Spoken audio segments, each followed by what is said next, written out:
Bonjour Monseigneur Ulrich. Bonjour Marie-Ange. Un week-end qui démarre sur une note cinématographique. Les auditeurs sans doute certainement. On revient évidemment sur ce film Gad Elmaleh reste un peu. Monseigneur, est-ce que ça vous a surpris ce rayonnement ? C'est vrai que toute la presse en parle, plutôt de façon assez positive. Pour une fois, une bonne nouvelle dans la planète catholique de France. C'est vrai que c'est une bonne nouvelle parce que la célébrité du personnage et qui rend célèbre d'une certaine façon son cheminement intérieur, sans d'ailleurs dire quelle est sa décision finale. Ouais. Je pense que ceci est assez symptomatique d'une situation présente, c'est-à-dire d'un attrait, de la foi, du désir d'avoir confiance en Dieu, de la possibilité de mettre en lui beaucoup d'espoir. Voilà. J'ai souhaité parler de foi et de religion, deux sujets dont j'ai l'impression qu'ils sont devenus tabous en France, a-t-il martelé après la sortie du film. Est-ce que c'est pas un peu vrai ? Moi, je vous avoue que je pense que c'est un peu vrai. Voilà, si vous dites.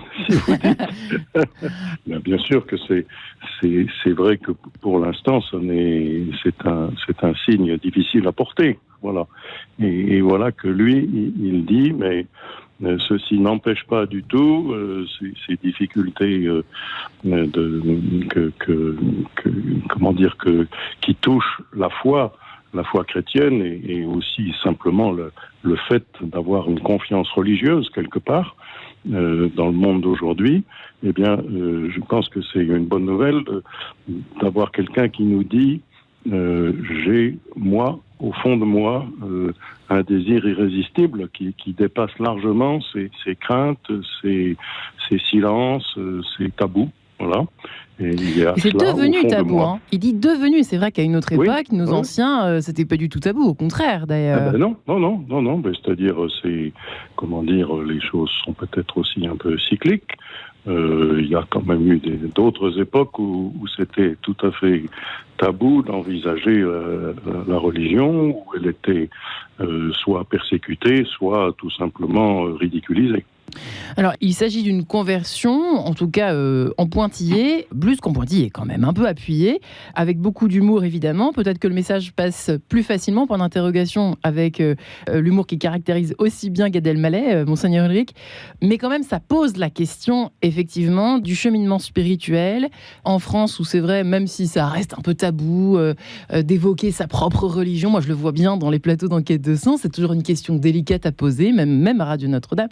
C'est dire, mais d'un autre côté, les gens sont en quête spirituelle, c'est ce qu'on peut lire aussi, même sociologiquement parlant, on en parle de plus en plus.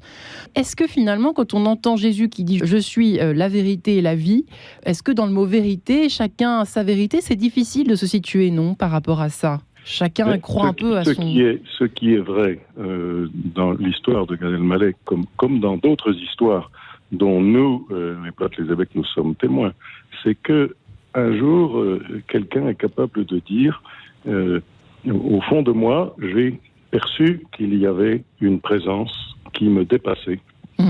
J'ai perçu qu'il y avait une présence qui me subjuguait, quoi qu'il en soit des circonstances.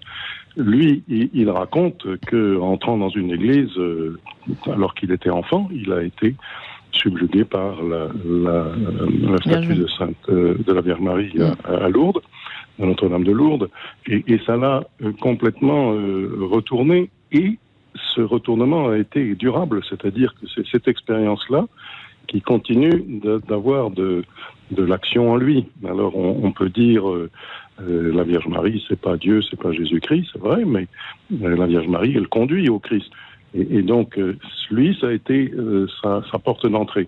Je peux dire que, comme prêtre, comme évêque, et beaucoup de curés sont capables d'en témoigner, il y a des personnes qui viennent à l'église, j'allais dire, on ne sait pas comment ni pourquoi. C'est-à-dire, tout d'un coup, ces personnes disent, j'avais le sentiment d'être accompagné dans ma vie. J'ai le sentiment d'être accompagné dans ma vie. J'en ai fait une expérience parfois, un peu emblématique dans ma vie, un peu forte et unique. Mais depuis cette expérience, je comprends que je ne suis pas seul dans la vie et que le Seigneur, Dieu, Jésus, l'Esprit Saint, enfin, pour chacun, ce sont des expériences fortes et différentes, mais qui conduisent quand même à venir écouter la parole de Dieu. On a l'impression qu'il y a une certaine forme de complexe pour les cathos d'élevage, dont je parle souvent, par rapport aux convertis qui sont enflammés. Vous ne sentez pas, vous en tant qu'évêque et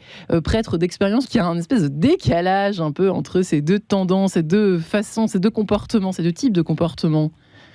Oui, mais ça c'est tout à fait, c'est tout à fait normal. Ceux qui sont habitués à vivre une expérience de foi qui n'est pas moins profonde que celle des autres, Ouais. Tout d'un coup, ils disent je suis bousculé par la parole de quelqu'un qui dit j'ai ressenti une grande présence et moi qui suis chrétien depuis toujours, je ne sens plus cette présence, mais je demeure fidèle.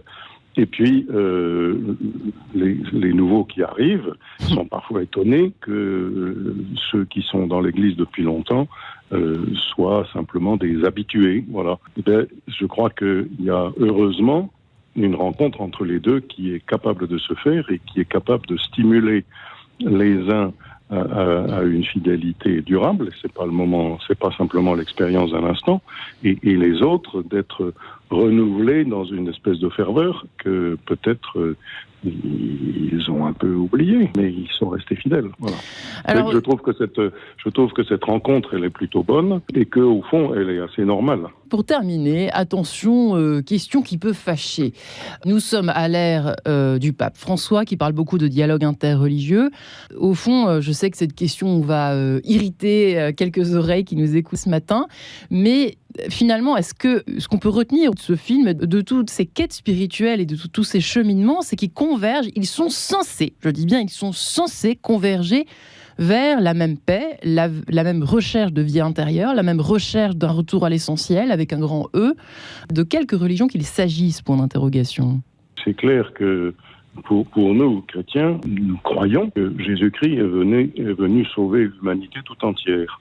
C'est donc de notre responsabilité, de notre joie aussi, de le dire. Tout le monde n'est pas censé le croire, bien sûr. Il nous est réservé l'honneur d'en être témoin. Ce qui n'empêche pas que par d'autres chemins, des hommes et des femmes peuvent être, approchés par Dieu. Alors nous croyons que la révélation totale, elle se fait en Jésus, qui est venu pour cela, pour tous. Nous ne comprenons pas forcément comment Dieu rejoint les autres par d'autres chemins, à travers le cheminement d'un juif ou d'un musulman ou d'un bouddhiste peuvent éventuellement devenir chrétiens. Il se trouve qu'il y a aussi une majorité de bouddhistes, de juifs, de chrétiens qui restent bouddhistes, juifs et chrétiens. Ça, c'est le mystère de Dieu.